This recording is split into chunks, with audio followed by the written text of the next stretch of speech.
ভিডিওর শুরুতেই আমার সকল দর্শক বন্ধুদের জন্য বড়দিনের অনেক অনেক শুভেচ্ছা রইল। আশা করি দিনটা তোমাদের সকলেরই খুব আনন্দে কেটেছে।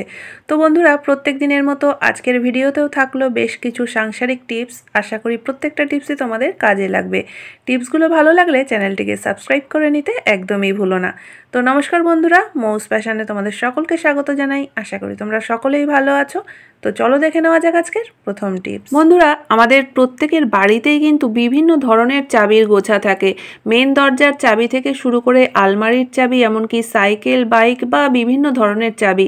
আর এই চাবির গোছাগুলো যাতে না হারিয়ে যায়, আমরা কি করি, একটা নির্দিষ্ট কোনো জায়গায় ঝুলিয়ে রেখে দিই, যাতে প্রয়োজনের সময় আমরা এখান থেকে নিয়ে কাজ করতে পারি, আবার প্রয়োজন ফুরিয়ে গেলে এখানেই আবার রেখে দিতে পারি।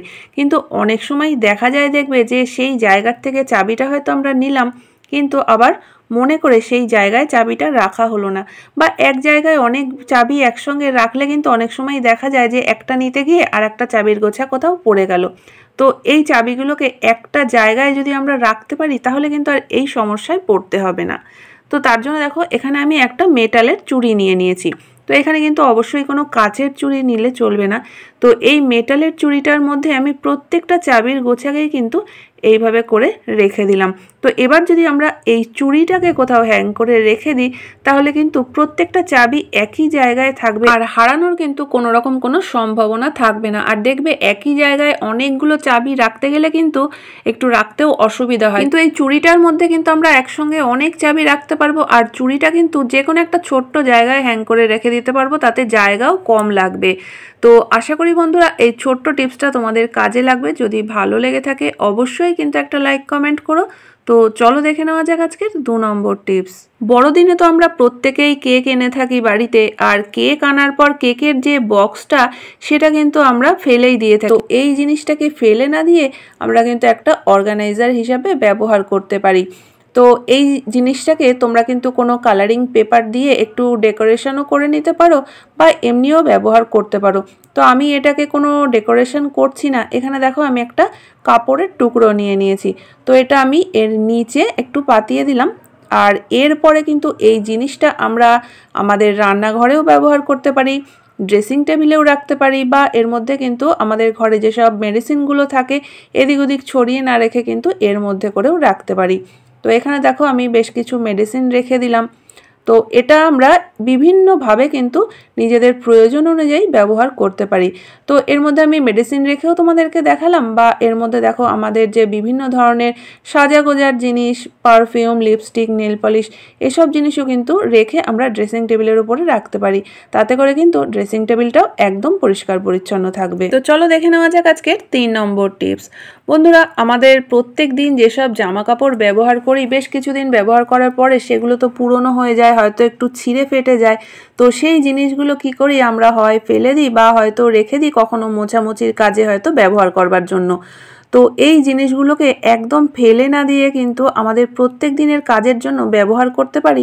আর এই জিনিসগুলো আমরা যদি একটু বুদ্ধি করে ব্যবহার করি, তাহলে কিন্তু আমাদের প্রত্যেক দিনের পরিশ্রম কিছুটা হলেও কমে যাবে। পুরনো জামা কাপড় হোক কিংবা বিছানার চাদর, যদি আমরা এইভাবে ছোট ছোট করে কিছু টুকরো করে রেখে দিতে পারি, তাহলে কিন্তু দেখো, আমাদের প্রত্যেক দিনই ফার্নিচার সাফ সাফাই করতে হয়, আর যে কাপড়টা দিয়ে আমরা পরিষ্কার করি সেই কাপড়টাকে কিন্তু আবার কাচা ধোয়াও করতে হয়।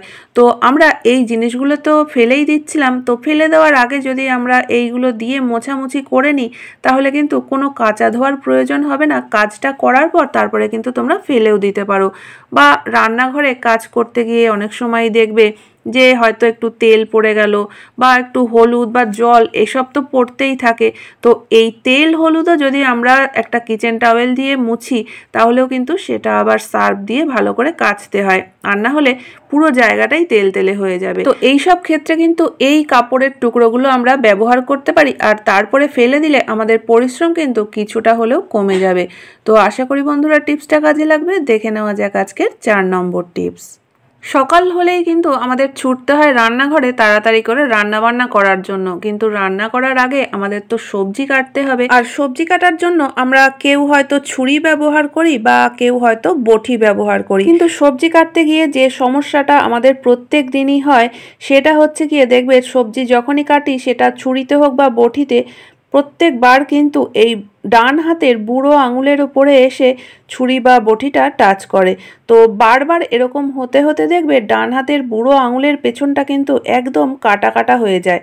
তো এটা দেখতেও যেমন খারাপ লাগে, সেরকম কিন্তু দেখবে যখন রান্না বান্না করি তখন নুন তেল তো হাতে লাগতেই থাকে, এতে করে কিন্তু আঙুলে বেশ জ্বালা করে।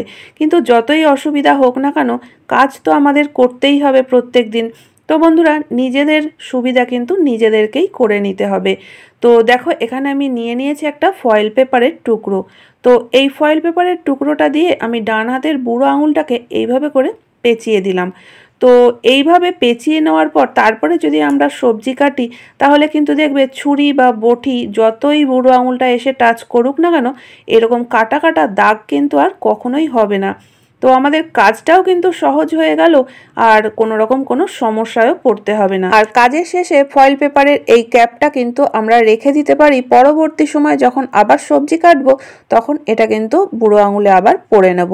তো আশা করি বন্ধুরা এই ছোট্ট টিপসটাও তোমাদের কাজে লাগবে। ভালো লাগলে লাইক কমেন্ট করতে একদমই ভুলো না।